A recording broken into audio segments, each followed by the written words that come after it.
coração.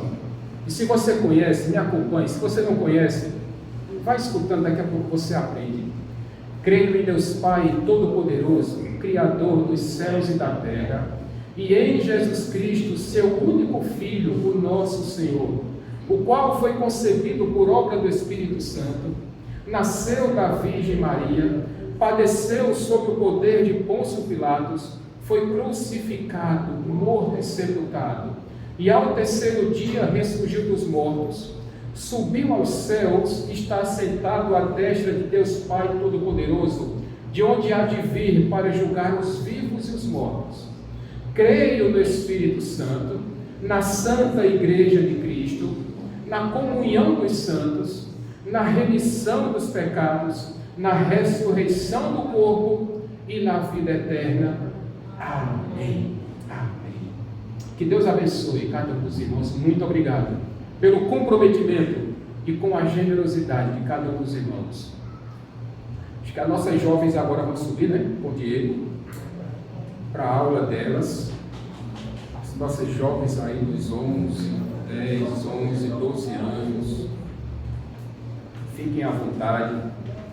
O professor Diego, além de tocar e cantar muito, também dá aula, como só ele. Como só ele. E é uma bênção. E as meninas têm, as nossas jovens têm sido só elogios para Diego. Então, ele é um bom brilho, né? Ele se vira nos 30 aqui. Eu comecei, antes das minhas férias, eu comecei a exposição, meus irmãos, no livro do profeta Joel. Inclusive foi quando a mãe de Alberto nos visitou aqui, e foi interessante porque naquele dia Dona Neuza interagiu conosco, e foi bom demais. Então, eu convido você, abra sua Bíblia, por favor, livro do profeta Joel, no capítulo 2. Livro do profeta Joel, no capítulo 2. E à medida que você for encontrando, fique de pé, por favor, em reverência à leitura da palavra.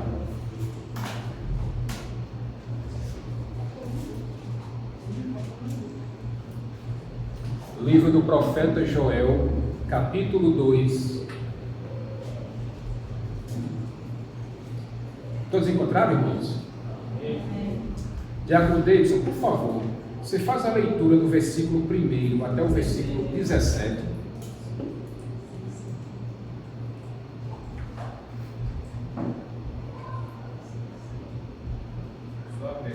Tá bem. Joel, capítulo 2, do versículo 1 até o versículo 17.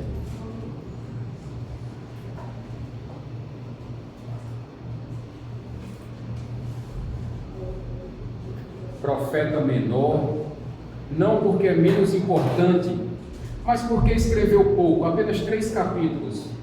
Mas os irmãos vão ver que certamente é uma leitura muito atual e que certamente vai falar o meio do seu coração nessa noite. Joel 2, do 1 ao 17. Toquem a trombeta em Sião e clamai em alta voz no meu santo monte. Tremam todos os moradores da terra, porque o dia do Senhor vem, já está perto. Dia de trevas e de escuridão, dia de nuvens e densas trevas, com uma alva espalhada sobre os montes. Povo grande e poderoso, qual nunca houve, desde o tempo antigo, nem depois dele haverá, pelos anos adiante, de geração em geração. Diante dele um fogo consome, e atrás dele uma chama abrasa a terra. Diante dele é como um jardim do Éden, mas atrás dele um desolado deserto. Sim, nada lhe escapará.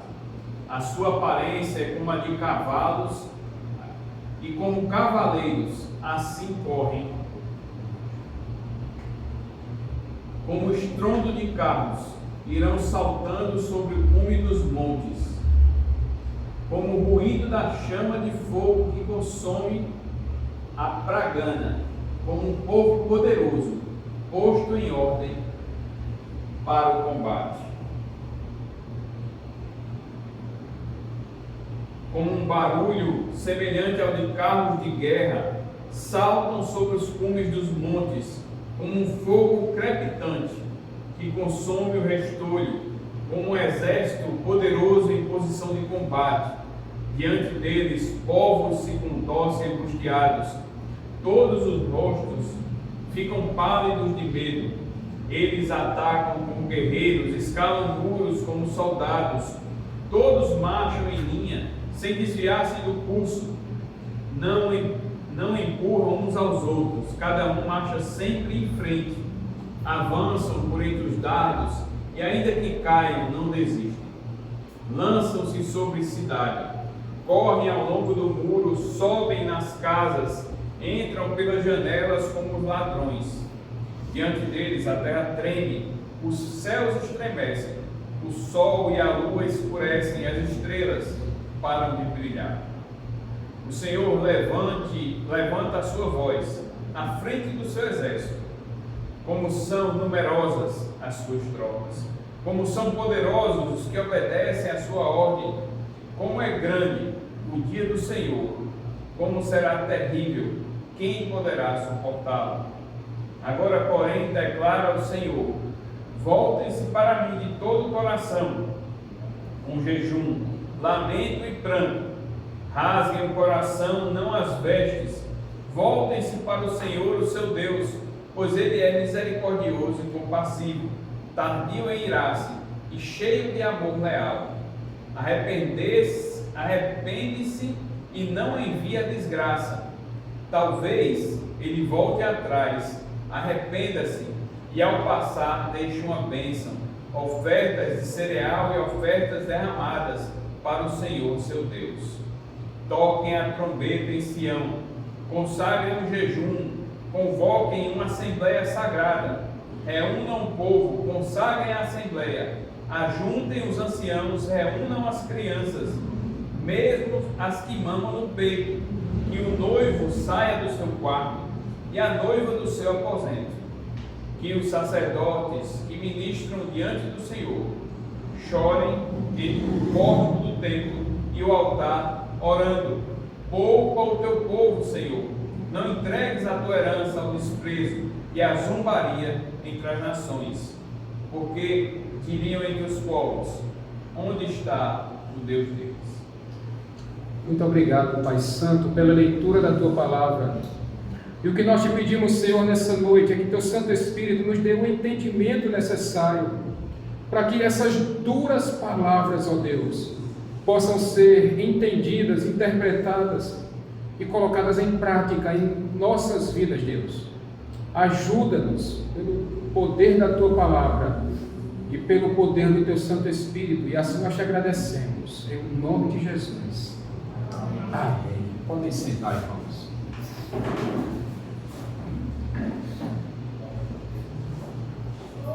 Antes que eu saísse de férias, eu comecei a expor o capítulo 1 e expus todo o capítulo 1 do profeta Joel.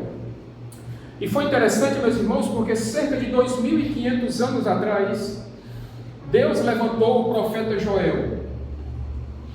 E Deus quis que Joel fosse boca de Deus naquele momento, para que chamasse aquelas pessoas ao arrependimento por causa dos seus pecados.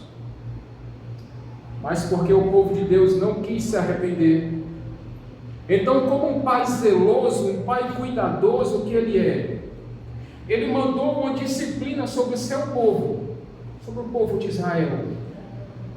E Deus mandou ali gafanhotos.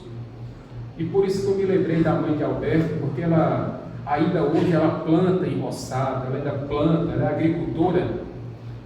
Então Deus enviou ali, nós não temos certeza absoluta se foram 4 tipos diferentes de gafanhotos, ou se foi uma mesma nuvem de gafanhotos em 4 etapas. Particularmente eu acredito que foram 4 envios de gafanhotos: o devorador, o cortador, o destruidor, o devastador.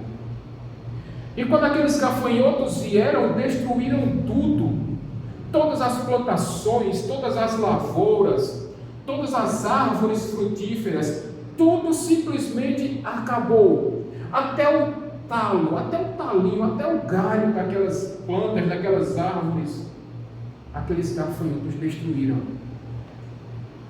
E Deus estava dizendo ao seu povo: volte-se para mim, arrependam-se de todo o coração, porque, minhas irmãs e meus irmãos, Deus é um Deus rico em amor, mas Deus também é justiça. E Deus não deixa o pecado impune. Deus não deixa o pecado passar à revelia da vontade dele, não. Do mesmo jeito que Deus perdoa, do mesmo jeito que Deus é misericordioso, mas Deus também não deixa a maldade, a desobediência passarem impune. E foi isso que nós vimos no capítulo 1, é um grande resumo. Mas agora nós chegamos no capítulo 2, e ao dizer isso, Saulo, Rosiane, as pessoas me perguntam: pastor, mas não era melhor a gente ficar com Deus do Novo Testamento, que é um Deus mais bonzinho, do que esse Deus do Antigo Testamento, que é um Deus mais irado? Pergunta, meus irmãos, são deuses diferentes? É o mesmo Deus. O problema é que muitos só querem o lado amor de Deus, mas se esquecem que esse mesmo Deus amoroso é um Deus que julgará todas as nações, que julgará toda a terra. Então não existe dois deuses, é um Deus apenas, que vai julgar a tudo e a todos. E quando nós chegamos agora no capítulo 2, o profeta Joel, ele vai começar a detalhar aquilo que acontecerá naquele último dia, no dia do Senhor. Porque essa profecia de Joel, ela não era apenas para aquele momento, mas ela era uma sombra daquilo que acontecerá. Não é que aconteceria, não. É que acontecerá no último dia, quando o Senhor vier buscar os seus, mas ao mesmo tempo julgar todos os homens da terra. Então Joel começa dizendo agora no capítulo 2, versículo 1, toquem a trombeta em Sião, deem um alarme nos meus montes, tremam povos desse país, porque o dia do Senhor está perto, ele está próximo. O que Joel está dizendo para você e para mim: ei, não demora muito não, porque o dia do Senhor está chegando. Embora Joel tenha dito isso há mais ou menos 2.500 anos atrás, mas a cada dia que passa é um dia a menos para que esse dia do Senhor chegue, e está próximo, viu? Não vai demorar muito não, não vai demorar muito não, está chegando. E assim como todos os profetas, assim como todos os apóstolos, e assim como o próprio Senhor Jesus Cristo disse: arrependam-se de seus pecados e voltem-se de todo o coração para o seu Deus, porque aquele último dia vai ser terrível. Vai ser terrível. E não vai demorar não. Pastor, quando vai ser? Eu não sei. E se alguém disser para você que existe um dia marcado, essa pessoa está faltando com a verdade, porque esse dia está somente na vontade de Deus. É só Ele quem sabe, e mais ninguém. Mas o que o profeta anunciou, e que todos os homens de Deus e mulheres de Deus já disseram, é que esse dia está perto, viu? Está chegando. Prepare-se, porque o Senhor está chegando. E ele vai dizer no versículo 2, que esse dia temível e terrível será um dia de trevas, um dia de escuridão, um dia de nuvens, um dia de negridão. Um grande exército está vindo. E esse exército vai vir um ataque como nunca se viu antes e jamais se verá em toda a história. Pastor, já aconteceu um ataque de gafanhotos? Já. Vocês lembram que lá no Egito, uma daquelas 10 pragas que Deus mandou sobre o Egito foi exatamente um ataque de gafanhotos. E eles vieram e acabaram com toda a alimentação do Egito. E eles acabaram com todas as plantas, todas as árvores, eles acabaram com tudo. Mas sabe o que Joel está dizendo aqui? Jesus, que aquele ataque dos gafanhotos que aconteceu lá no Egito nem se compara com aquele temível e terrível dia do Senhor. Aquele último dia vai ser um dia fatídico para todos. Vai ser um dia terrível. Imagine, Thomas, uma grande nuvem de gafanhotos vindo e cobrindo todo o céu. E aquilo que era dia, por exemplo, quando nós nos acordamos, alguns aqui acordam mais cedo, outros acordam um pouquinho mais tarde.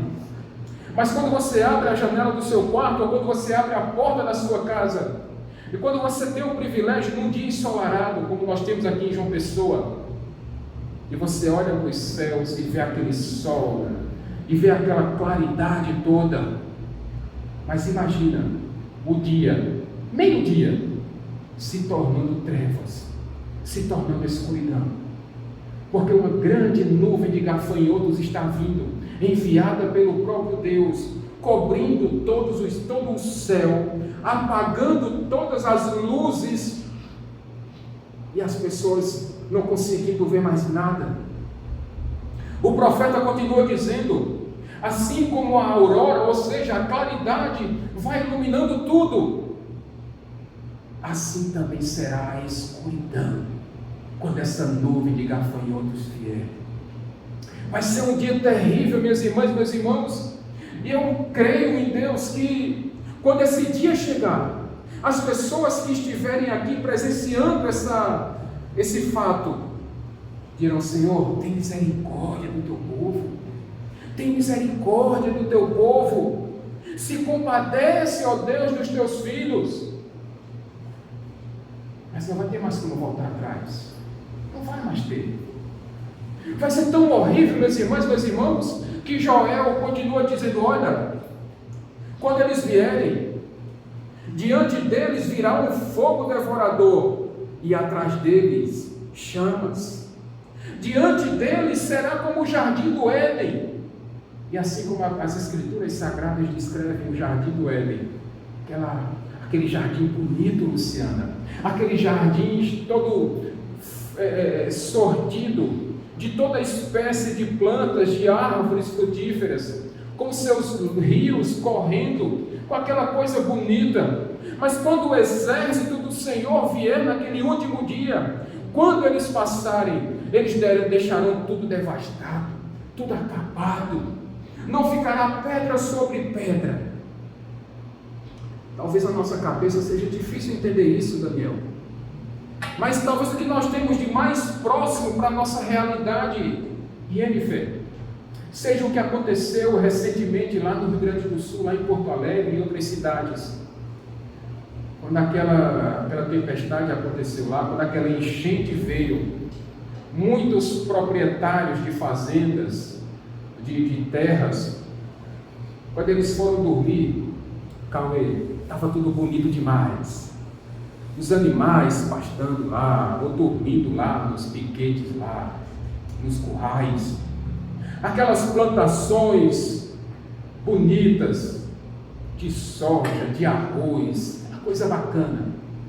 Mas quando aquelas pessoas se acordaram, depois que a enchente passou, e depois que ela baixaram as águas, imagina, Lusa, o estrago que não estava naquele lugar.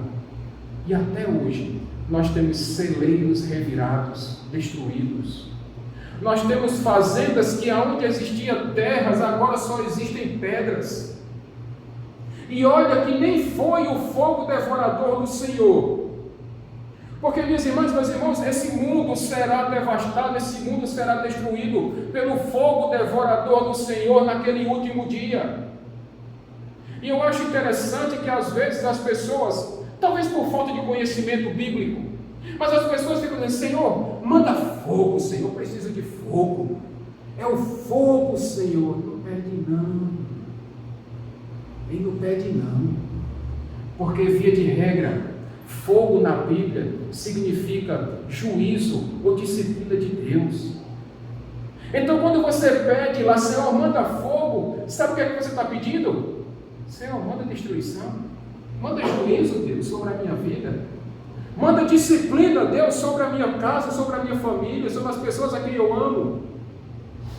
Então, para de pedir fogo dos céus, para de pedir fogo, pede pela graça e pela misericórdia do Senhor, que é muito melhor, é muito mais proveitoso, é muito mais vantajoso. Amém, gente? Amém. Só que o profeta Joel continua dizendo: a aparência desses gafanhotos, ou do exército de Deus, é como de muitos cavalos. O barulho é como de muitas carruagens puxadas por esses cavalos. É como eles saltando pelos montes. Talvez você já tenha escutado o galopar de um cavalo. Agora imagine milhares de cavalos, milhões de cavalos. Aquele barulho, aquela tremedeira que provoca no chão. O barulho das rodas daquelas carruagens puxadas por esses cavalos, saltando entre os montes. É algo terrível, é algo terrível. Esse exército do Senhor, ele não se espalha, ele não se empurra, mas eles marcham diante, eles saltam sobre as muralhas e não tem quem as detenha. Se não tinha quem segurasse aqueles gafanhotos, imagina, minhas irmãs, meus irmãos, quem poderá deter, quem poderá segurar os exércitos celestiais sendo enviados pelo Senhor? Quem poderá segurá-los? Quem poderá detê-los? É algo bom demais. Na nossa mente é difícil entender tudo isso. Imagina, Heloísa, Cauê, vocês de repente estão lá num parque de diversões daquele que fica ali na lateral daquela faculdade lá da BR, como é que é o nome dela? Da UNP. E vocês escutam aqueles barulhos. Eita, será que é um brinquedo novo? Não. É o exército celestial sendo enviado por Deus com grande barulho, com grande temor, com grande tremor. E à frente desse exército, o Senhor dos exércitos liderando toda essa marcha. A Bíblia vai dizer que eles saltarão sobre as muralhas. O povo ficará aterrorizado, tremendo de medo. Imagina vocês em casa. Diácono Marinho, Lusa, vocês estão em casa. Luciana, está você com Eloá, com Laura, com Bianca, com a irmã Albertina, com o seu irmão Léo. E de repente os gafanhotos entrando pela sua casa, pelos seus apartamentos, invadindo, pulando em cima de você, comendo toda a sua despensa, não sobra nada. Eles viram as panelas, eles bagunçam toda a sua cozinha, e eles vão passando por cima de você e machucando você, e você diz: Senhor, tem misericórdia de nós. Não tem quem os detenha, diabo Deus, e não tem quem os detenha. Os rostos ficam atemorizados, os rostos ficam tremendo de medo. Uma cena terrível, cena de filme, verdadeiramente, mas que ao contrário de Hollywood, vai acontecer de verdade, Cícero. Vai acontecer de verdade. O profeta permanece na sua narrativa dizendo: olha, esse exército saltará sobre as muralhas, ele passará por cima dos muros, eles pularão os telhados das casas e eles entrarão pelas janelas, não dá para escapar. Aí alguém de repente pode perguntar: Jesus, onde se esconder? Onde se esconder nesse terrível e temível dia do Senhor? Já sei, vamos para debaixo da água. Vamos entrar no submarino, ou de repente vamos criar uma bolha, Saulo, e vamos ficar dentro do mar. Dá para se esconder de Deus lá? Deus mandou um grande peixe ir buscar Jonas, o profeta Jonas, lá no fundo do mar. E esse grande peixe foi cuspir Jonas lá na praia. Não dá para fugir de Deus debaixo do mar, não. Já sei, pastor. Vamos cavar um grande buraco. Vamos colocar um bunker, ou um bunker, tipo aqueles que tem lá em Israel, para escapar daquelas bombas nucleares, daquelas bombas químicas. Vamos então cavar um buraco de 2.000, 10.000 metros de profundidade e vamos colocar um container e vamos nos esconder lá. Tem jeito de se esconder de Deus? Não. Deus abriu a terra e os parentes de Corá e o próprio Corá foram engolidos pela terra. Se Deus fez isso com Corá, Ele pode fazer com qualquer um. Pastor, vamos para o espaço então. Vamos aqui entrar no foguete daquele bilionário Elon Musk. Vamos entrar no foguete daquele, vamos ir lá para a estação espacial. Vamos construir casas na Lua. Vamos construir casas em Marte, em Júpiter, em Saturno, em Plutão. Se Deus quiser, Ele derruba tudo. Se Deus quiser, Ele anula a lei da gravidade. E aqueles planetas que estão lá suspensos cairão. Eles cairão. Assim como meteoros caem todos os dias sobre a terra.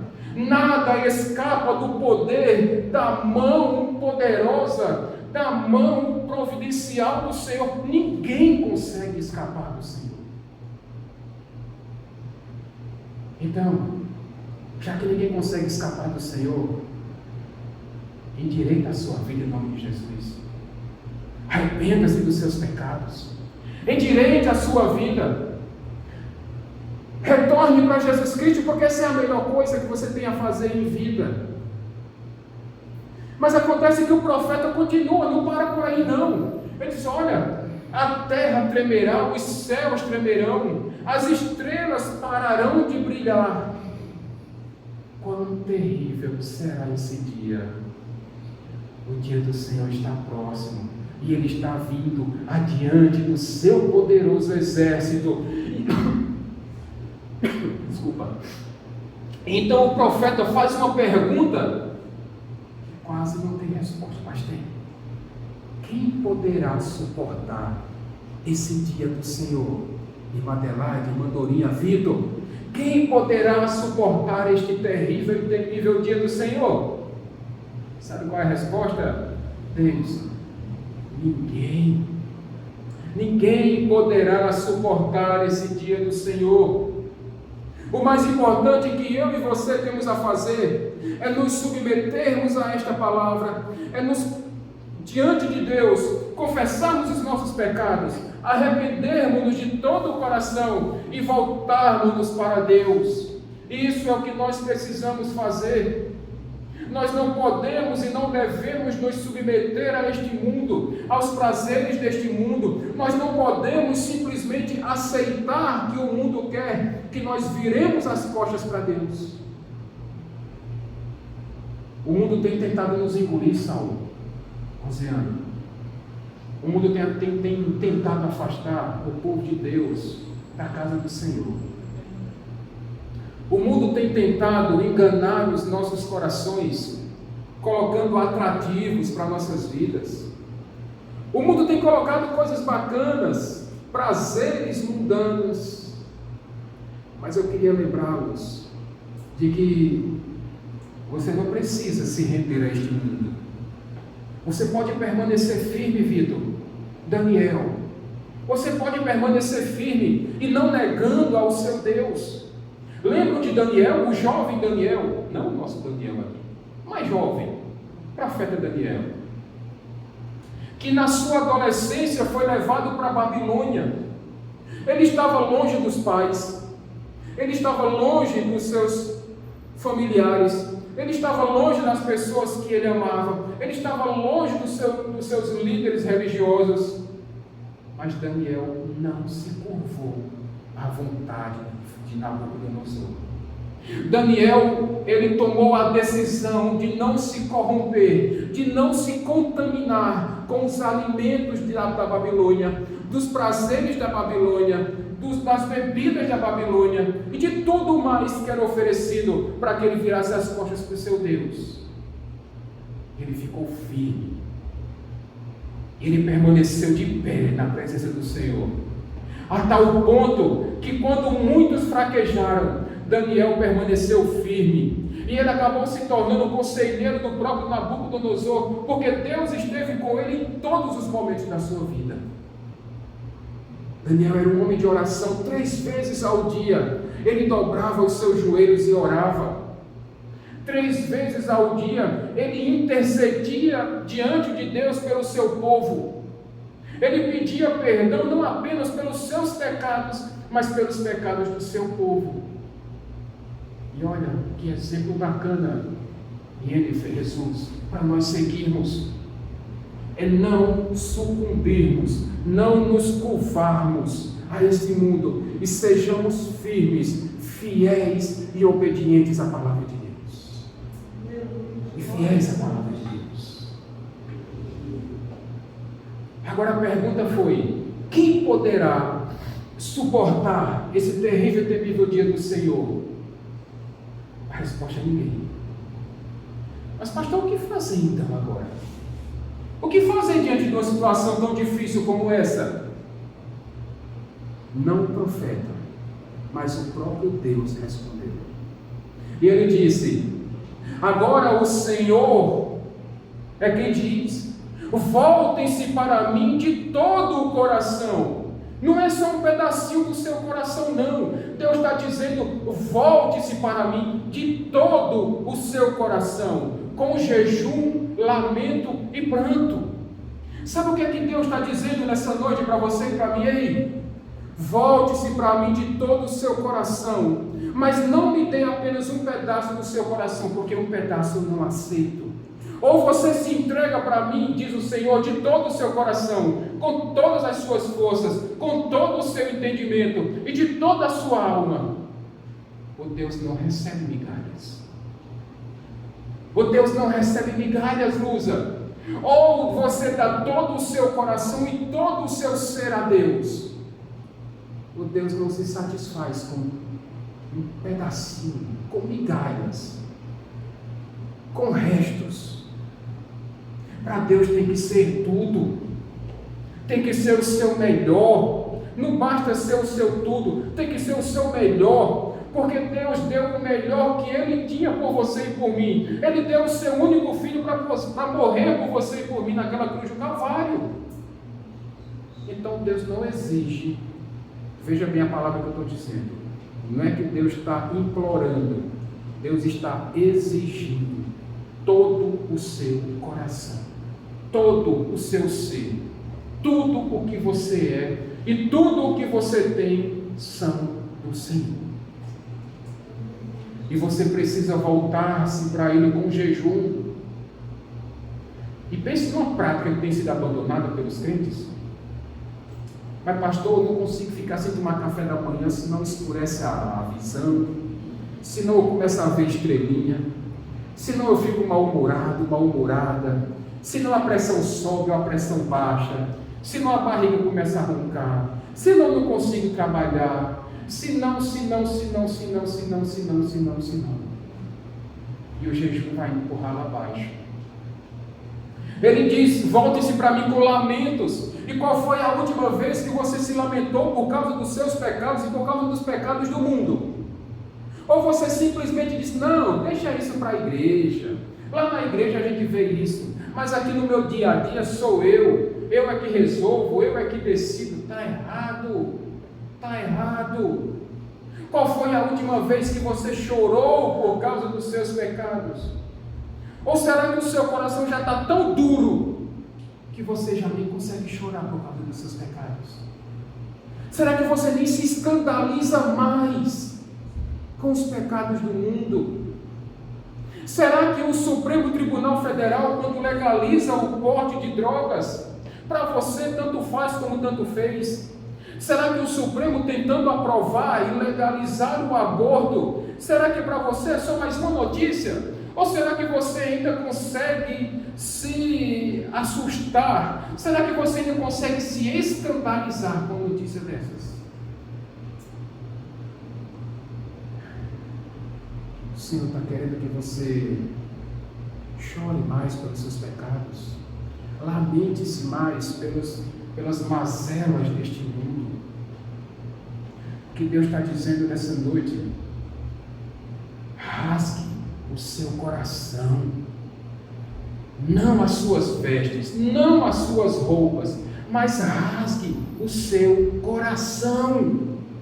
Pastor, rasgar o coração é pegar uma faca e botar de alto a baixo e dividir em duas partes? Não! Rasgar o seu coração é não se conformar com este mundo que nós vivemos.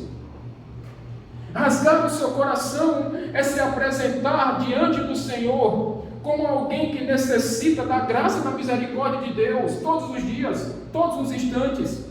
É saber que tudo que existe de bom na sua vida foi Deus que te deu.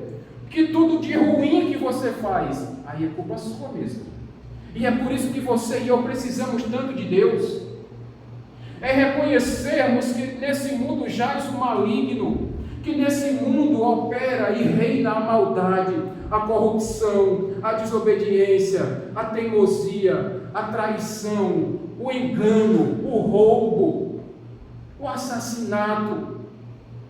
E é por isso que nós não podemos simplesmente rasgar as nossas vestes, assim como os judeus faziam, mas nós precisamos rasgar o nosso coração diante de Deus. Tem pessoas, e vejam, minhas irmãs e meus irmãos, eu não estou apontando o dedo para ninguém, mas eu estou falando a nossa realidade enquanto igreja brasileira, igreja cristã no mundo como um todo. Parece que as pessoas, quando saem da igreja no domingo ou na quinta, no nosso caso na quinta-feira à noite, quando saímos da igreja, parece que aquela palavra que foi ministrada ao seu e ao meu coração, parece que ficam restritos apenas para dentro desse ambiente aqui, ó, dentro dessas quatro paredes. E quando nós passamos por aquelas portas de vidro ali, e quando fecha-se a grade ali da igreja, quando nós colocamos os pés na calçada, parece que nós viramos a chave. E já não é mais o crente, agora é somente o cidadão. E o cidadão brasileiro, pastor, você sabe, né? Que existe o tal do jeitinho brasileiro, existe a malemolência, existe o gingado, Jesus e Jennifer, existe o gingado brasileiro, o jeitinho para tudo. O Brasil é o país do jeitinho, pastor. Então, de repente, lá a minha conta de luz está dando muito caro, eu vou lá e faço um gato lá na energia. De repente, a minha conta de água está saindo muito caro, eu vou lá e faço um desvio no cano da companhia de água, para que as águas que eu consumo em casa não passem pelo medidor, para que eu não pague tão caro. Aí os canais de TV fechada, eu vou lá na internet e faço um jeitinho lá e suborno alguém e pago lá para poder ter trocentos canais sem ter que pagar por eles. Mas pastor, o Brasil paga muitos impostos, então vamos subornar, porque todo mundo suborna, todo mundo pratica uma corrupçãozinha, todo mundo emite uma notinha fiscal de 50% apenas. Vamos sonegar imposto, pastor, porque todo mundo rouba mesmo. Então se todo mundo rouba, já dizia a mim, a sua mãe, você não é todo mundo não, você é servo de Jesus. E se Jesus não fazia, você e eu também não podemos fazer. E se Jesus não mentia, eu e você também não podemos mentir. Se ele não enganava, nós também não podemos. Se ele não furtava, nós também não podemos furtar. Aí às vezes a pessoa chega na igreja, aí veste uma máscara de crente. Mas quando eu estou perto do pastor, ou de um diácono, ou de alguma autoridade da igreja, não, mas lá vem o pastor, vamos aqui, ó. Piadinha de duplo sentido perto do pastor, não, senão ele vai reclamar. Uma fofoquinha perto do pastor também não está certo, não, porque ele vai chamar atenção. Mas quando o pastor sai, ó, vamos fazer coisa errada. Se você está agindo desse jeito, se você vem à casa de Deus somente para cumprir uma formalidade, se você está vindo à casa de Deus somente para bater o ponto, para dar uma satisfação à sua família, você está tão somente rasgando as suas vestes. Você está querendo agradar a pessoa errada. Porque mesmo que eu não consiga ver se nesse exato momento você está somente olhando o seu telefone, você está vendo suas redes sociais, ainda que eu não consiga ver. Mas sabe quem é que está vendo? Aquele que sonda os corações. Aquele que avalia a sua vida de dentro para fora. Se você mente para o seu pastor, você está enganando a si próprio. Se você é uma pessoa que fala muitos palavrões, se você é uma pessoa que vive assim como uma pessoa mundana lá fora, você não está somente enganando o pastor, você está se enganando. Mas vocês acham que é possível enganar a Deus? Jamais. Então, minhas irmãs, meus irmãos, não rasgue as suas vestes, não. Rasgue o seu coração. Rasgue o seu coração diante de Deus. E arrependa-se dos seus maus feitos. Arrependa-se dos seus maus caminhos. Sabe por quê? Sabe o que é que o profeta vai dizer? Porque Deus é misericordioso e compassivo. Ele é muito paciente e cheio de amor. Ele pode se arrepender e não descer uma disciplina ou juízo sobre você. Inclusive, Ele pode até passar por você e derramar uma bênção, para que você possa oferecer uma oferta de cereal e uma oferta derramada diante do Senhor. Pastor, Deus se arrepende? Não, Deus não se arrepende. Mas como o próprio profeta disse, Ele é misericordioso e muito compassivo. Ele é cheio de compaixão, Ele é muito paciente e Ele é amoroso. Ele é amoroso. Então ainda dá tempo nessa noite de você se arrepender, de você pedir perdão a Deus, de você endireitar os seus caminhos. Porque talvez não, Deus vai perdoar você. Deus vai perdoar você. E Deus vai abençoar você também. Sabe por quê? Pastor, por que o senhor tem tanta certeza disso? Porque numa cruz parecida como essa aqui, só que não essa, mas numa cruz de madeira, na cruz do Calvário, Jesus Cristo pagou pelos meus e seus pecados. Porque Jesus Cristo se entregou por você e por mim. Porque Ele anulou a sentença que tinha lá o meu e o seu nome. Porque Ele redimiu o meu e o seu pecado.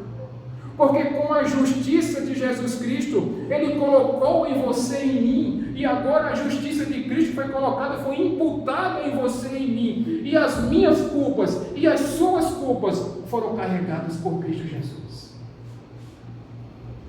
E aí quando Deus olha para você e para mim, Ele não vê mais o meu e o seu pecado, mas Ele vê o sangue de Jesus Cristo, que nos lavou e nos remiu, e nos comprou, e nos fez família de Deus, filhos de Deus, ainda que adotivos, mas co-herdeiros com Jesus Cristo, e agora com uma herança prometida nos céus.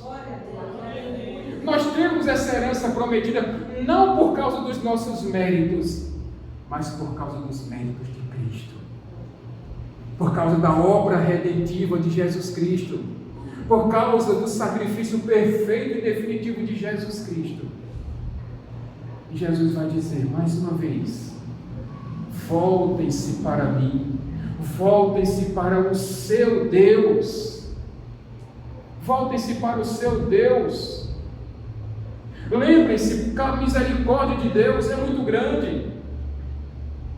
E o profeta vai dizer: olha, por causa dessa grande misericórdia de Deus, toquem a trombeta, promovam ou proclamem um jejum santo, convoquem uma assembleia, consagrem esse povo, chamem os anciãos, chamem inclusive essas crianças de colo, essas que estão mamando, chamem os recém-casados, para que eles ouçam essa notícia. Que notícia é? Que é necessário que nós nos arrependamos, sabendo que Deus está pronto a perdoar, que Deus está com seus braços abertos. Tudo bem, pastor, Deus é Espírito, eu sei, nós sabemos, mas é uma forma de nós entendermos que, por causa da grande bondade de Deus, Ele está pronto a nos perdoar de todas as nossas maldades em Jesus Cristo. Em Jesus Cristo. E uma vez que eu e você nos arrependemos, nós temos agora a obrigação, Daniel, de proclamarmos isso às pessoas.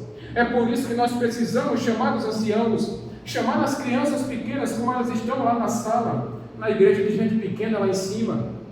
É por isso que nós chamamos, até mesmo, aqui não temos na igreja, os recém-casados, para que ouçam essa palavra, para que possamos nos reunir na igreja e em uma só voz clamarmos pelo perdão do Senhor, clamarmos pela graça e pela misericórdia do Senhor.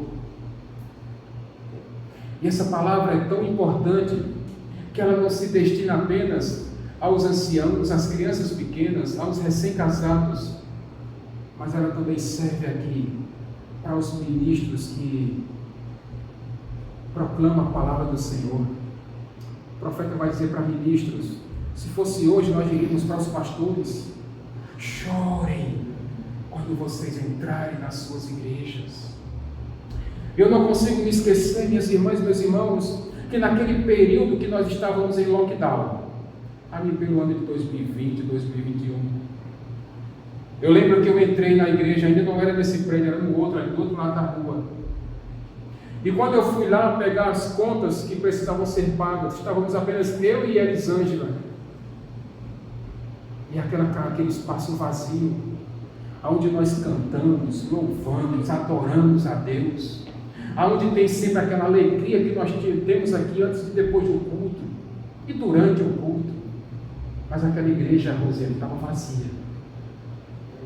E naquele momento, Cícero, eu me derramei na presença de Deus, e eu comecei a chorar, e eu comecei a clamar pela misericórdia de Deus, para que a ira de Deus passasse o quanto antes, para que ele se acalmasse, para que ele trouxesse de volta o seu povo à casa de Deus. E como foi triste, Diácono Marinho, ver a casa de Deus vazia, empoeirada, sem as cadeiras, sem a alegria, sem a presença da palavra do Senhor. Mas imagine, meus irmãos, como vai ser isso um dia. Naquele terrível e temível dia, Saulo, quando o Senhor vier derramar da sua justiça, e para aqueles que não quiserem se arrepender, vai haver juízo eterno, condenação eterna, fogo devorador eterno, sem a presença da graça de Deus.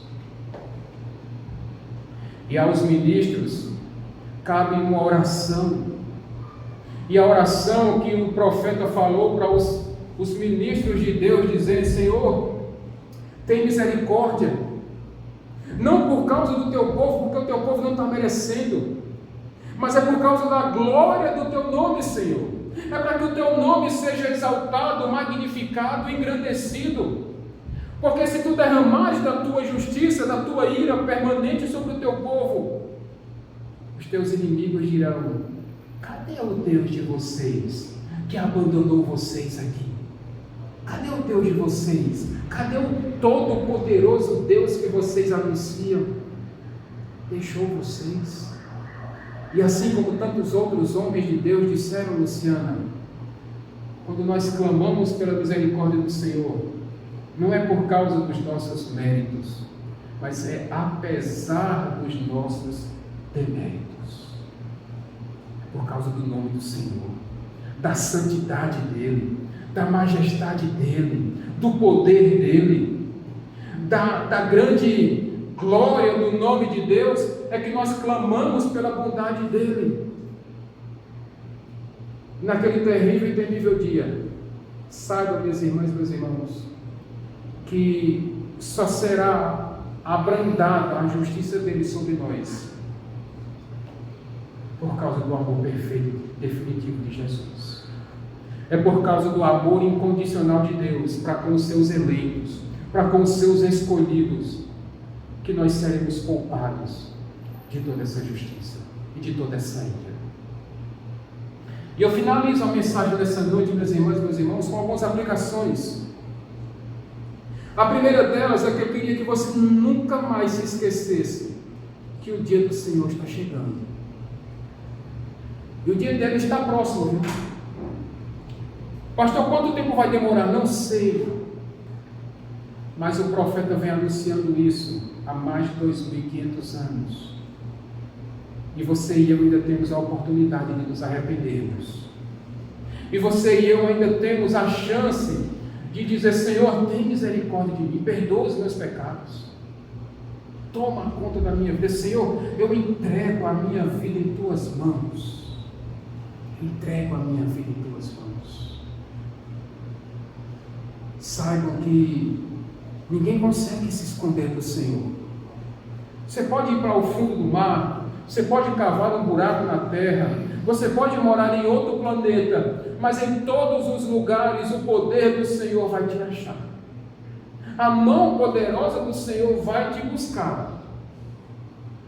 Por isso, antes que Ele vá te buscar, vá ao encontro dEle. Vá ao encontro do Senhor. A segunda aplicação que nós fazemos nessa noite: rasgue o seu coração na presença de Deus. Cauê, Heloísa, ainda dá tempo. Vitor, ainda dá tempo. Thomas, ainda dá tempo. Rasgue o seu coração diante do Senhor. Peça que Ele sonde o seu coração. Peça a Ele que Ele mostre para você todas aquelas manchas que estão dentro do seu coração, todos aqueles pecados que você tem escondido dos homens, mas que de Deus você não consegue esconder. E peça que Ele remova essa maldade, e peça que Deus remova do seu coração toda amargura, todo rancor, todo ódio, toda falta de perdão. Peça que Deus arranque do seu coração toda tristeza, todo sofrimento, porque aquilo que o homem não pode fazer, Deus pode fazer. Ele vai no mais profundo do seu ser e Ele faz uma limpeza que somente Ele pode fazer. Rasgue o seu coração. Não viva uma vida superficial diante de Deus, porque isso não traz salvação para ninguém. Não adianta ser crente da boca para fora. Não adianta apenas ter aparência de crente. Não adianta apenas ter um linguajar de crente. Mas se o seu coração não for todo de Jesus, você está perdendo o seu tempo. Você está perdendo o seu tempo. E finalmente, consagre-se ao Senhor. Assim como o profeta disse: olha, consagre a Assembleia dos Santos, faça jejum santo, lamente, pranteie pelos seus pecados, e ao mesmo tempo anuncie para todas as pessoas que o dia do Senhor está próximo, Ele está às portas e Ele vai chegar. O Rei está voltando, meus irmãos. O Rei está voltando. E quando Ele vier, Ele vai buscar a sua igreja. Resta saber se eu e você estaremos prontos para celebrarmos as bodas com o nosso noivo. Porque nós somos a noiva de Cristo, a igreja é a noiva de Cristo. E quando Ele vier, a noiva precisa estar pronta. A pergunta nessa noite que você tem que responder para você mesmo, para você mesma: você está pronto para a chegada do noivo? Para a chegada do Rei dos Reis, do Senhor dos Senhores? Isso pode ser respondido, e essa decisão pode ser tomada essa noite.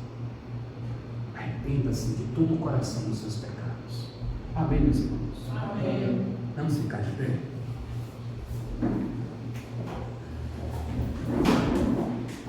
O diácono foi chamar o Diego? Chama lá, por favor. Esse é o momento, meus irmãos e minhas irmãs, em que nós precisamos fazer aquilo que o apóstolo Paulo falou na sua carta aos Coríntios. É hora de eu e você sondarmos os nossos corações, avaliarmos os nossos corações. E será que nós estamos agradando a Deus? Será que nós estamos vivendo conforme a vontade do Senhor? Será que a nossa vida tem sido uma vida de profundo relacionamento com Deus? Ou será que nós estamos apenas no rasinho, numa vida superficial, de faz de conta, de conto de fadas, brincando de ser crentes? Isso não garante salvação para ninguém. Isso não vai fazer de você pertencente da família de Deus.